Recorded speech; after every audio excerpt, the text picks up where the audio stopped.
Hello, good crowd. We're here at Rotary International headquarters, and I'm so excited to introduce you to Judith Diment. She is a member of the Global PolioPlus Committee and responsible for advocacy in the UK. This is such an important conversation. Please, you don't want to miss it. Welcome to the Your Mark on the World show with your champion of social good, Devin D. Thorpe.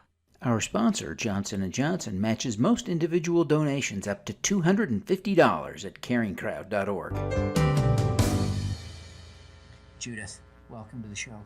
Thank you very much. Great pleasure to be here. Oh, the pleasure's all ours. Thank you so much for taking the time.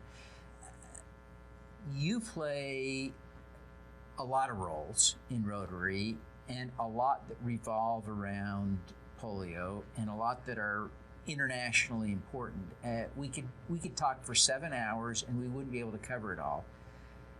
But one of your roles on the Global PolioPlus Committee for Rotary International is to divide up the money.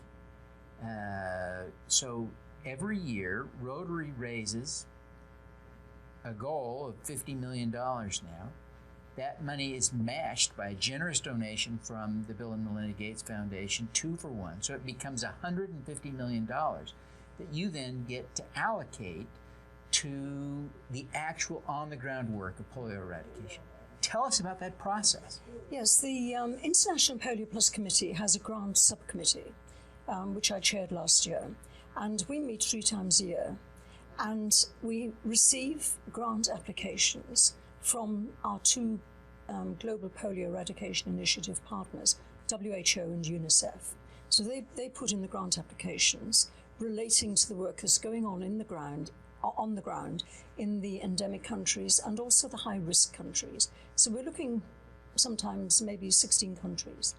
And we go through the applications. They usually exceed $50 million. And we have to prioritize. And then the grants committee makes a recommendation to the International Polio Committee. And if that's agreed, we have a discussion about it with the partners there. And then it goes up to the trustees of the Rotary Foundation, because the money for polio that Rotary raises, the grants are given out through the Rotary Foundation. So it's the trustees that finally give the nod. Yes. The money can be allocated. That is so exciting, but it must be an incredibly difficult process to decide how to allocate that money. What are some of the tensions in that room? What are the competing factors that you're choosing among? Well, sometimes it's about timing. So I know we've just gone through that process because we have an international polio meeting tomorrow. And there are some grant applications that are looking towards the second half of next year. So we've been able to sort of put those on ice. We haven't said, no, we're not going to fund it, but we'll put them on ice and they won't get the funding in this round, but we'll be doing it again in January, and then they can put the grant application back in. Sometimes, and one example I remember a couple of years ago, there was a decision taken. India has been polio-free for 8 years. And a lot of money has gone into India. But of course, before India became polio-free, the Indian government took over responsibility for the program and funding it. And so a decision was made at one of our grant committee meetings that we were no longer going to provide funds to India because the need was greater elsewhere. So these are the sort of pressures you're looking at. Now, very difficult decisions, but it must be exciting, if not overwhelming at times, to be in the room and to help make those decisions. Yeah, no, it is very exciting, and I feel hugely privileged. And it's extraordinary, the work, the activities that we fund as well. It can be anything from providing salaries actually for staff on the ground, and there are thousands of WHO staff and UNICEF working on the program, to providing boats, cars, vehicles for transporting the vaccinators and the vaccines.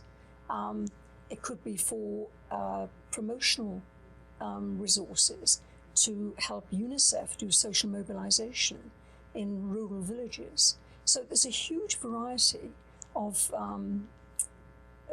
grants that are required. Now, I find that fascinating, actually.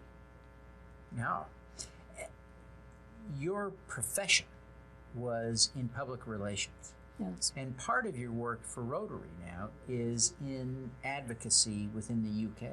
Yes. So you've given a lot of thought to messaging.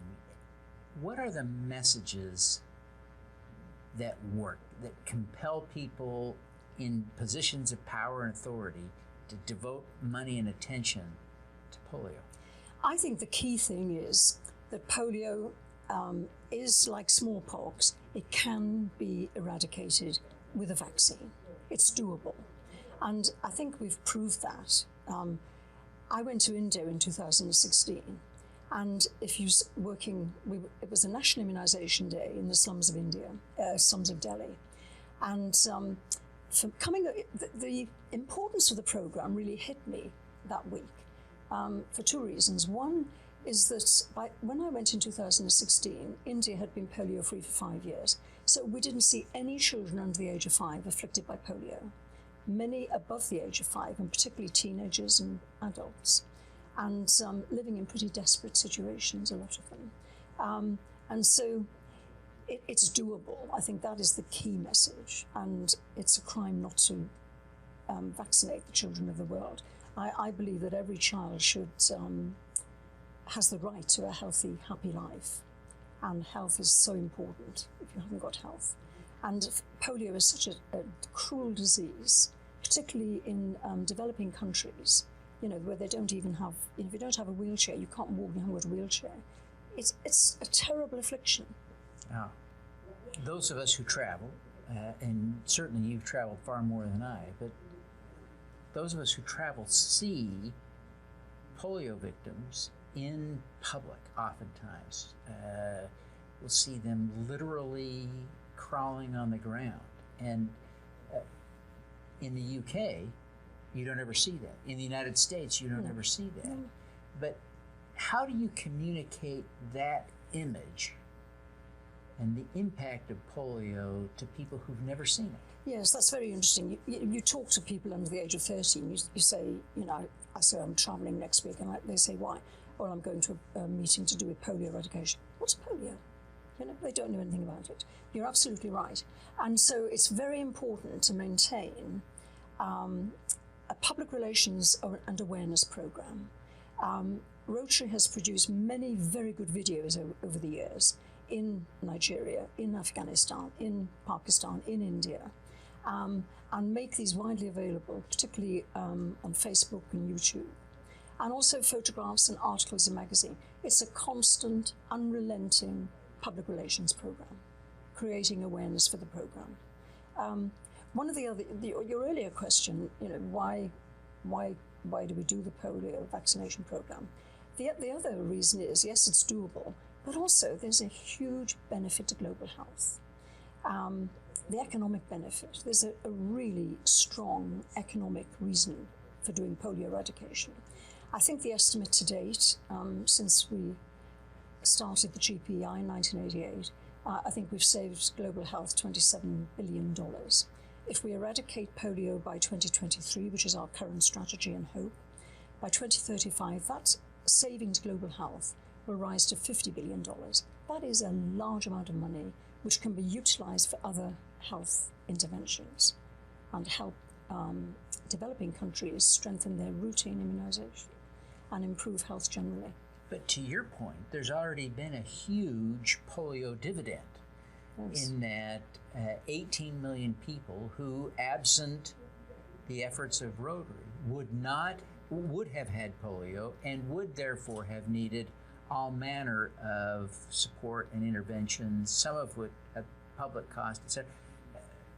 How do you communicate that to people of influence? Well, we do. I remind people all the time of the success of the program. It's when you're working with the program on a day-to-day basis, it's very easy to get bogged down in the challenges and the setbacks. But I try and remind, particularly politicians, but also Rotarians, of the success of the program. As you say, we've saved 18 million children getting polio. We've probably saved 1 million children dying from polio. That's huge. It's huge. Yeah. But also, when Rotary started the program, we didn't call it the Polio Eradication Program. we called it the Polio Plus program. And ever since, for as long as we've been doing it, it's always been more than just polio. So we've given other interventions, vitamin A, other vitamin tablets. Sometimes we supply worming tablets, we might supply malaria nets. It depends on the local need at the time. And I think I'm right in saying that nearly 50% of WHO's staff who are paid for by the polio program are working on other health interventions. So it's been hugely important for global health.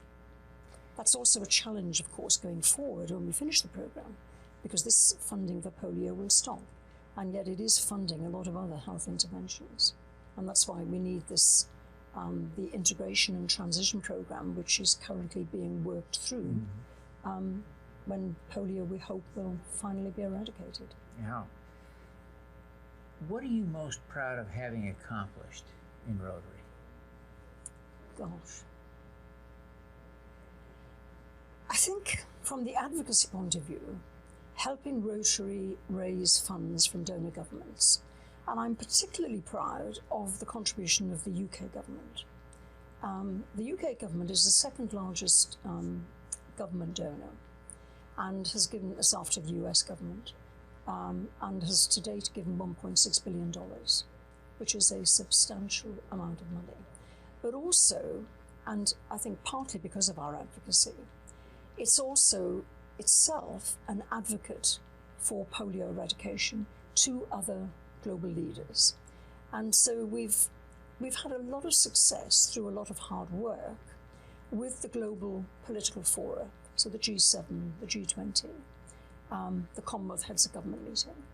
So for example, in 2015, the Commonwealth Heads of Government meeting, our aim was to get polio into the agenda and into the communique, and we achieved that. We did the same again last year in London, and I'm now working on the Commonwealth Heads of Government meeting in Rwanda. So I'm very proud of the UK's contribution, but I think maybe I'm even prouder of the money we got out of the European Union. They to date have given us 35 million euros, which okay is not 1.6 billion, but it's a start. And it's very difficult getting money out of the European Union. It's taken us years, and we're now working on the next donation from them, which is also very challenging, but it's interesting.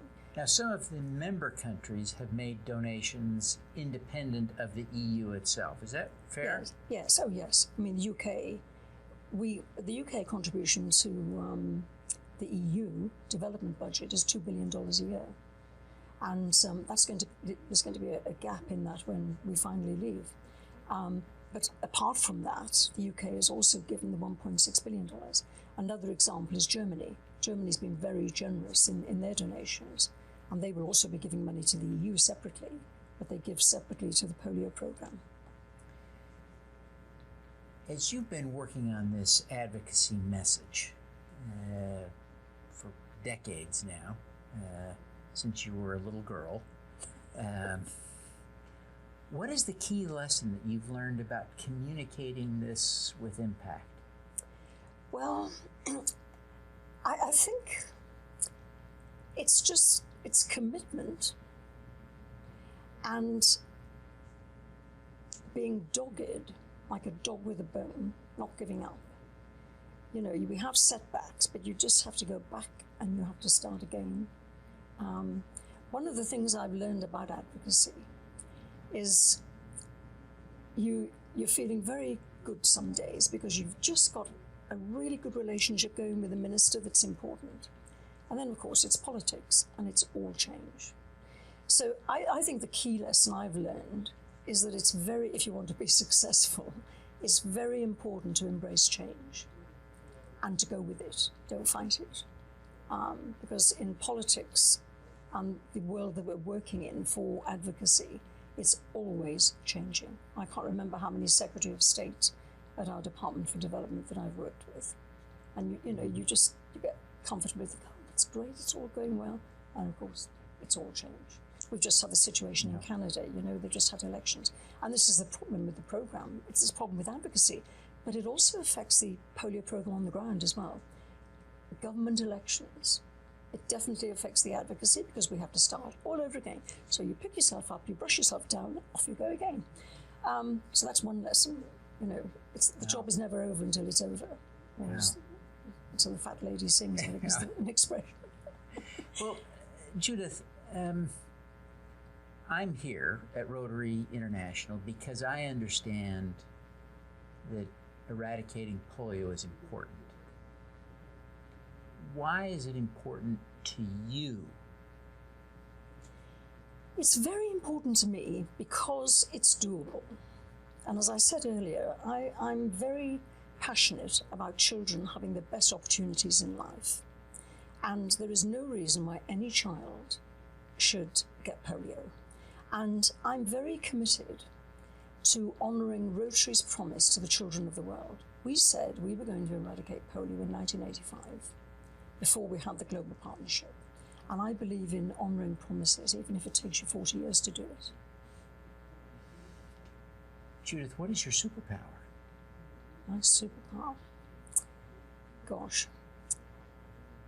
I think one of the reasons I enjoy advocacy is because I'm a natural networker. And networking is really, really important in doing advocacy. And it's always spotting an opportunity. And I love, one of the great pleasures in life for me is actually connecting people. And especially, I do a lot of work now with young people and connecting them and how empowering them. So definitely networking. And I was talking to Carol Kandak yesterday, and so obviously I've been working with Carol for many years. And she said, you know, I just think you're fearless. You'll talk to anybody.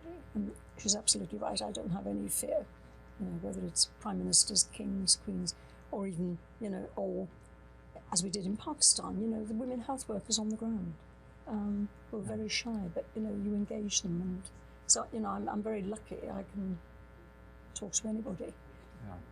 And connect people. And I love our Rotary International President's theme this year, Connecting the World, because that is exactly what I think we're doing, both in the polio program and in the Rotary Representative Network, actually. Oh. Really important.